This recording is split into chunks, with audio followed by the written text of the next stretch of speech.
Hey there folks, got a new knife for you. What I have here is a Bob Terzuola tactical folder. This actually belongs to Fast Bandit, Brian. He was kind enough to let me check it out and do a vid on it. Brian got this from the East Coast New York Custom Knife Show last year, 2013.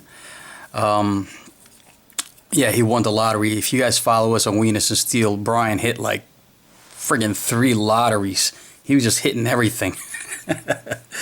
So the Bandit has some luck. Anyway, he wanted me to check this out, and I actually wanted to do a video on it a while back, but it's been making its rounds along the knife community with Knife Thursday, Joe Bananas. Brian's kind enough to let everyone check out this beautiful folder. I'll just give you some specs on it. Now, there's some point of contention on what the name of this folder is. I haven't had the chance to, email Bob Terzuola. Not that he'd probably respond back to me, but maybe at next at East Coast, at the end of the month, maybe we can ask him what exactly this knife is. Because firstly, someone told Brian that it was the ATCF, which stands for Advanced Tactical Combat Folder. And then Brian later found out that what he believes that this is actually the Eaglerock. Now, I've been looking online. I've been looking at a couple of different knife purveyors for styles of knives similar to this. I can't find one that looks exactly like this. Some of the knives I've checked out, it does look like the ATCF, and some it does kind of look like the Eaglerock. What I have noticed is a lot of the knives that I've checked out, I believe it was the Eaglerock. Actually, I'm sorry, it was the Eaglerock and the ATCF. They have a fuller that runs down the middle of the blade. And if you guys Google it yourself, you'll see what I'm talking about. So I haven't found a knife exactly like this. I mean, there's a few with this Duplex Grind, and there's a few with drop points, but this one has a spear point tanto blade with the Duplex Grind. So it's pretty unique. This is definitely something that if I was Brian, I would hold on to, because I think this might be a one-off. It was the only one of its kind on the table at Bob's, lottery. There was different ones.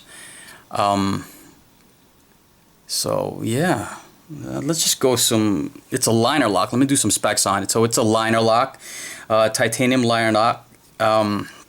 It's got a bead blast finish on the blade. Hopefully you guys can see that. My light's not too bright. There goes the Terzuola logo, right? It's got a thumb disc for deployment. It's got lightning strike carbon fiber, which is beautiful. It's got copper wiring in there, and at the right light, it looks really red. Hopefully you guys can see that. And it is very smooth. You know how times there are lightning strike with where the copper sticks out. This one is very well smoothed out and perfect. Right. Just take a look at the Linerlock. Linerlock is pretty thick, fairly thick. It's got, I would say, about 50% lockup, maybe 60%. It's got the ever slightest jimping on the lock right here. I believe this is a Teflon washer. I don't think it's a bearing system or yeah, I believe it's a Teflon washer. I didn't take it apart. It's not my knife, but I'm pretty sure it's Teflon washers. But yeah, he's got a black G10 backspacer. Right? Here, look at the stock of the blade. Yeah, when we were at New York Custom Knife Show, we were actually having breakfast, the Wieners, and then Jim Skelton joined us. I believe Bead Dunn and Barry New to Knives were at the table with us, and Bob Terzuola was sitting right next to us in the table, next to us, the man, the legend, I think Brian Dunn was actually the only one that had the gumption to actually say hello and talk to them. We were like just in awe because, as you guys know, Mr. Terzuola is like the father of the tactical knife, the tactical folder. What we take for granted now, this man created. I mean, he started out making fixed blades, you know. I believe he started making fixed blades for soldiers in Guatemala. And then he decided he discovered he needed basically a knife that can be carried discreetly, comfortably and discreetly. And of course, easily accessible and rapid, you know, you can rapidly deploy. I'm not telling you guys anything you don't know right now. I mean, this is something that we have on a regular basis available to us now in the knife industry. Could just imagine that this guy was the pioneer, one of the pioneers with this tactical folder. That's just, I mean, the man was sitting next to us. It's pretty impressive. And he was very nonchalant, very unassuming, you know, very, you know, when Brian said hello, he was very, you know, approachable. He's a Brooklyn boy. I think he studied at NYU, and then he later moved on to New Mexico where he started making his knives. But I never actually had the opportunity to handle a Terzuola knife, and I never even aspired to own, only because of the price. I thought it was a little bit out of my range. So when Brian purchased this, I didn't hesitate to check it out because it is very, very smooth. I mean, if Brian takes this apart, I want him to let me know if that is a washer, Teflon washers, or a regular washer system. Yeah, it's very smooth. No play at all. I mean, rock solid. Rock solid. I mean, it's just a pleasure to open it up. It's so smooth. I mean, buttery smooth. It's not like one of those knives where it just falls on its own weight, right? But it's definitely, you know, just a pleasure to open via this thumb disc. So the blade steel on this knife is CPM154. And again, it's got lightning strike, carbon fiber scales, and the titanium liner. I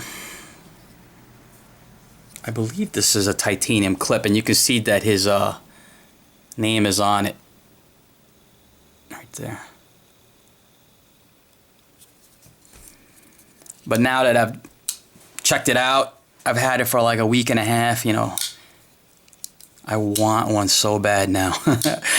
You know, I can see why Brian's falling in love with this knife. Look at that blade grind. It's just beautiful. It's kind of got like a little bit of a harpoon style going on over there. Just gorgeous. Initially, we were calling this a compound grind. I guess it is kind of a compound grind, but I did my research, and I believe they're calling this a duplex grind. Pretty neat.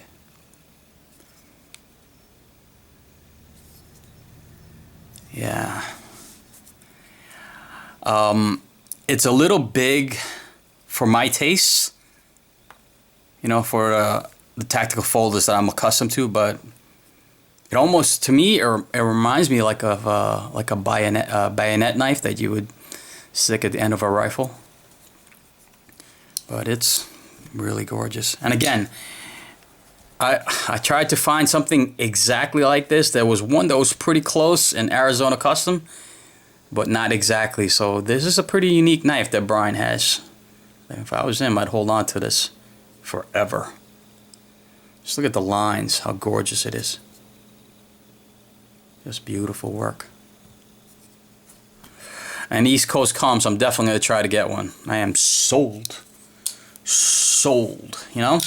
I think at the lottery, you could probably, yeah, well, if you get picked, if you're lucky enough to get picked. And by the way, the Terzuola company puts on like a tremendous show before their lottery. They really are into it, you know. They do a nice show for the knife nuts that attend these shows, and they have like feats of strength demonstration. There was a guy bending like bars, metal. I think Cole Kalishnikov did a nice video on, I mean, really good video on the pre-show before the lottery. So you guys got to check that out. But yeah, so hey, if you guys know what this is it an Eaglerock? Is it an ATCF? You know, If you can find it online, please add the link below so I can look at the pictures. I'll let you guys see it more closely so you know it's exactly what you're looking at, because I couldn't find one exactly like this. Could not. Look at the chamfering on the handle here. And the thumb rest, the notch thumb rest. That lightning strike, just very uniform, just beautiful work. Amazing work.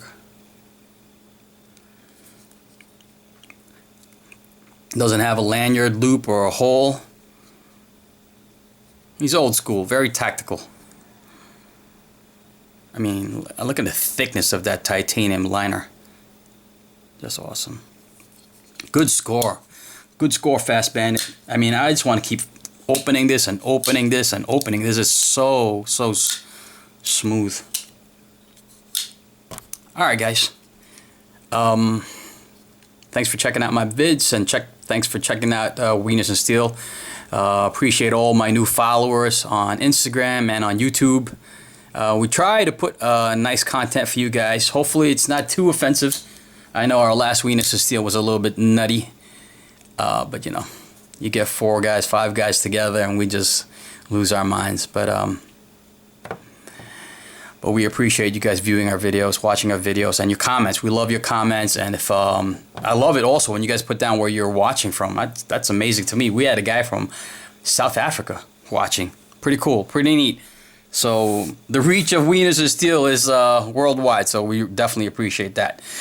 We're definitely going to go to East Coast Custom Knife Show, which starts February 28th for that weekend.